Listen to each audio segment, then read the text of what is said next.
नमस्कार।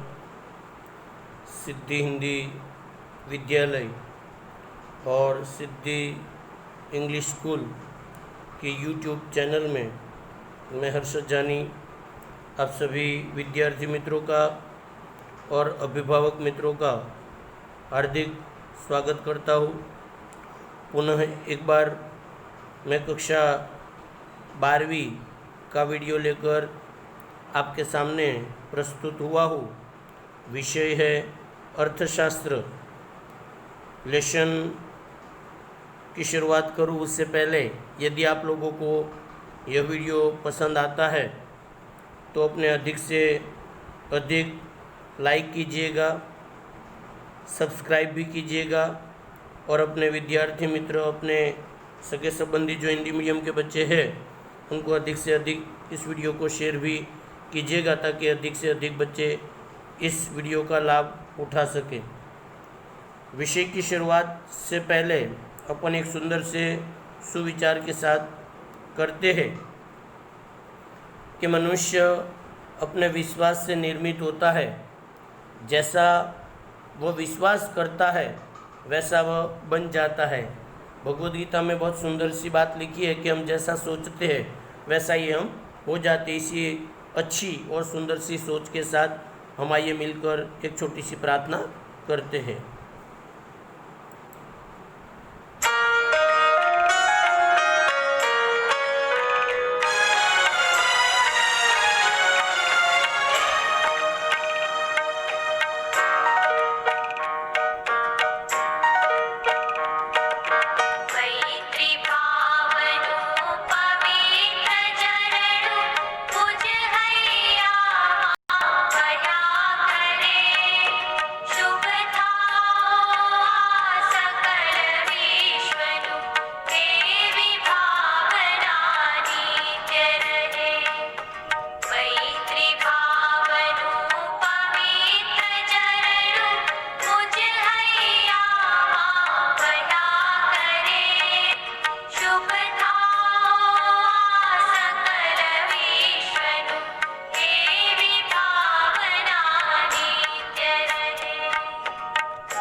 सुंदर से सुविचार और प्रार्थना के साथ आइए मिलकर हम लेसन की शुरुआत करते हैं।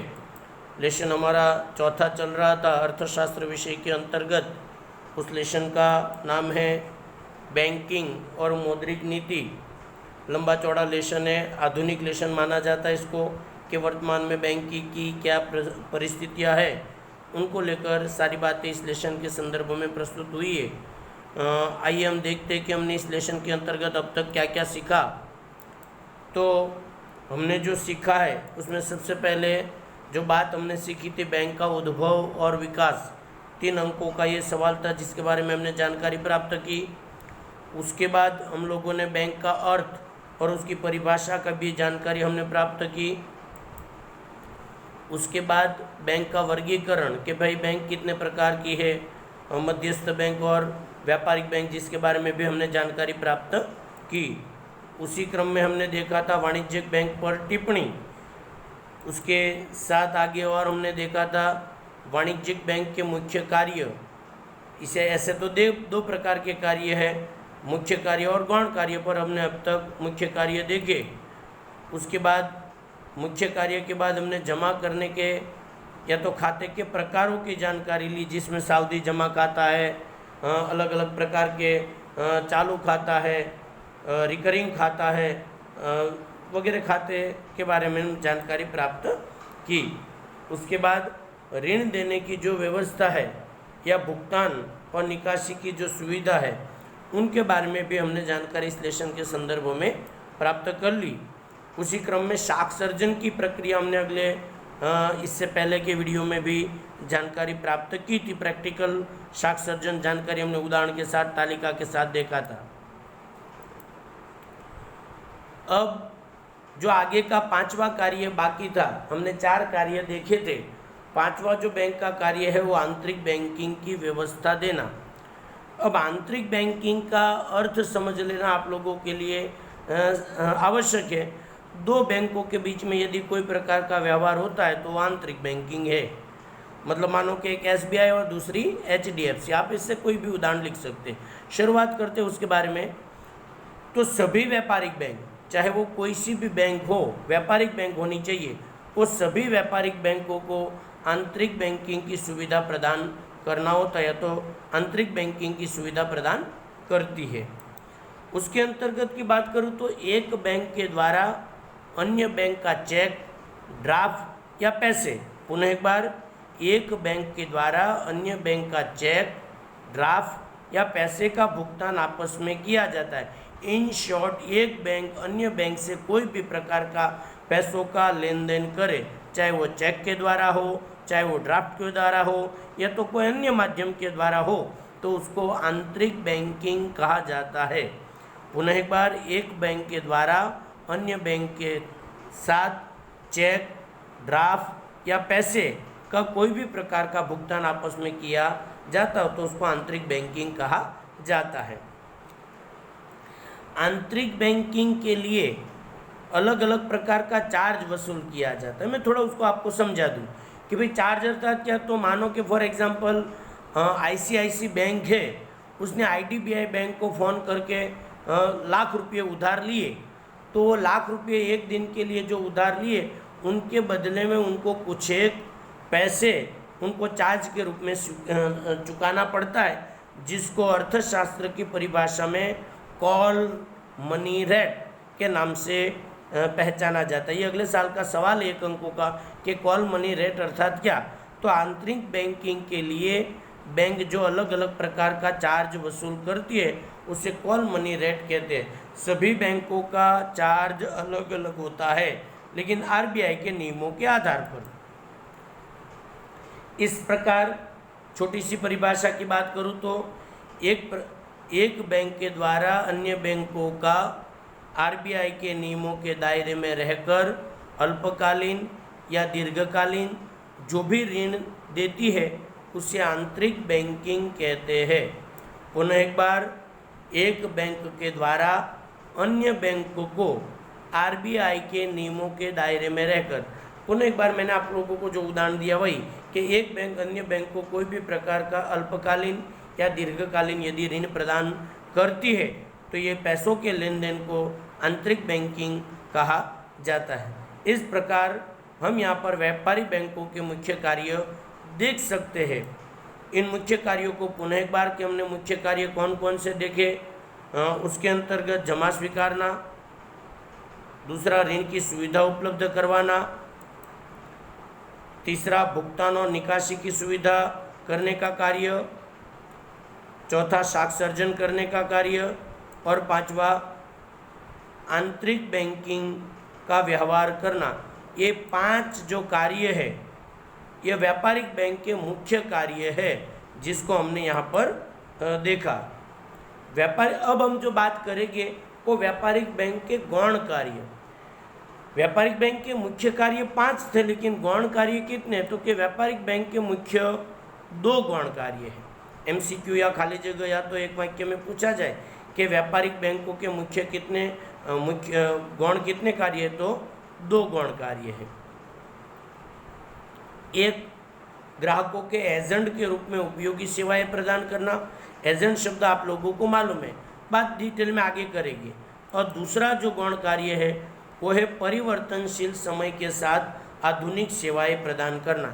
इन शॉर्ट, व्यापारिक बैंकों के गौण कार्यों में एक, ग्राहकों के एजेंट के रूप में काम करना और दूसरा आधुनिक सेवाएं प्रदान करना।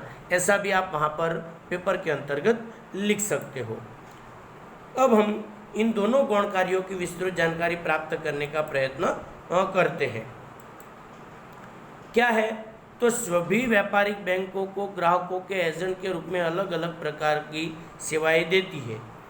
एजेंट के रूप में हम सेवाएं देख रहे हैं, उसका पहला मुद्दा, सभी व्यापारिक बैंक ग्राहकों को एजेंट के रूप में सेवाएं, अलग अलग सेवाएं देती है। अब आपके मन में भी सवाल उपस्थित होना वाजिब है कि सर कौन कौन सी सेवाएं देती है। तो उसके बारे में अगर मैं बात करूं तो आयातकर्ता और निर्यातकर्ता को साख पत्र देने का काम, आर्थिक प्रवृत्तियों के लिए गारंटी प्रदान करने का कार्य, बैंक का कर का चलन देना, बीमा का प्रीमियम भरना, ये सब कार्य है।